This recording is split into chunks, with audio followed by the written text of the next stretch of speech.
Maraming gago na mayaman sa Davao. Anong pinaka-safe na city? Tanungin ko kayo.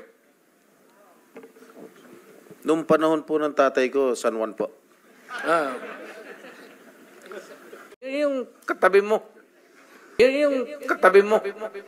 Yes, sir. Mamaya, unahin ko muna itong bisita natin because we will always be with him. So, Kasi putang ina yung pamilya ninyo. Yayariin ko yan. Yayariin ko yan. Senator Risa. Salamat kaayo, Mr. Chair. Huwag nating kalimutan, may bombshell na inamin ang dating presidente kanina. Sinimulan niyang i-implicate, ilaglag yung mga ilan sa mga dating PNP officials natin na involved daw sa Davao Death Squad noon. Pero sila mismo, sinabi nila na may death squad sila. Siya. Bagamat hindi daw pulis, may death squad siya. Yun yung iniimbestigahan nga natin dito, Mr. Chair. Yung war on drugs, yung extrajudicial killings na nangyari nung war on drugs, sinimulang modelo sa Davao noon, tapos iniimbestiga natin kung yun ang ginamit na template o modelo para i-scale up nationwide. So, bombshell yung sinabi po ng dating presidente na meron na silang death squad,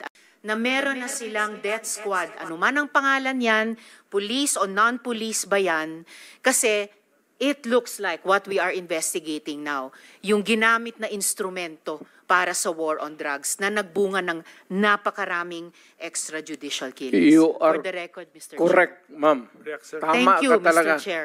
Tama ka talaga. Thank you, Mr. Chair. Tama ka talaga.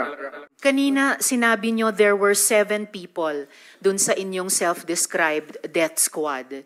Ano po yung mga pangalan nila at paki-describe yung structure ng organization na sinet up nyo, yung death squad na iyon? Yung death squad ko? Ang death squad ko, ma'am, is of course, it is organized. Pina-follow up ko yung sinabi ninyo, Ay, yung civilian? unprompted. O so, kung civilian yon, yung sinabi nyo na death squad nyo na 7 tao, may rewards po ba yung 7 taong iyon kapag nakakapatay sila? Ay, hindi, ma'am. Mayayaman yung maraming gago na mayaman sa Davao. Ano pong koneksyon ng mayayaman sa Davao? Gusto dun sa pumatay miyembro ng mga death kriminal. squad? Gusto pumatay ng mga kriminal. May rewards ba sila kapag pumapatay sila? Walang reward, ma'am, kung Walang police rewards. yan. Lalo Hindi na ho. police. Bakit Wag- ako magbigay ng reward sa mga... Paiba-iba, hindi po. Trabaho Paiba-iba po nila yung yan. sinasagot nyo eh. Hindi ko tinatanong mga question tungkol sa assuming responsibility or not kina Kian, Carl Anthony Nunez. Itatanong ko rin dapat si Althea Barbon na 4 years old at si Carl Arnaiz at si Reynaldo de Guzman alias Kulot na confirm sa Caloocan Court na the evidence was merely planted by the police. Patayin mo pag lumaban. Yun talaga ang yun. Patayin mo pag lumaban. So, we have run out of time for our hearing this.